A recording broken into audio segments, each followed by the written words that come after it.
Yankwa Santimantemu na mantamnimu organizer my NPP Amanyuko Dr. Francis Adomako said nay need a kwan se obepray General Secretary de Biano ewo mantamnimu Adom Kasee edeba. Asante Mantemu don freni de ma Osun Kokroko Amanyuko the New Patriotic Party Dr. Francis Adomako Adodona FN Francois oda tudwa se ebreso na Amanyuko no ebie wona prom de to so mo park and for wohwe se okwakofa nkrata na akopre twetwefo di bre no ewa Asante Mantemu senyame ya adom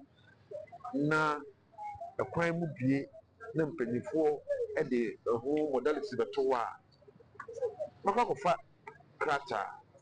na ma contest as regional secretary. Thank you for the new patriotic party Asante Region. Makuma so ade ne say ye be adwumade na inshallah 2028 ye ya we power. Eno achi ena ode tudwa esre adehye no ma sabi wonsem ewo bie esedane de nyina wonhwe se obeso afoforo a woni bie enso asene wa abre okeka na nsase na okoye adoye de ma wonum a waye adwumaden de asomomai na nso okọ ahomegie mu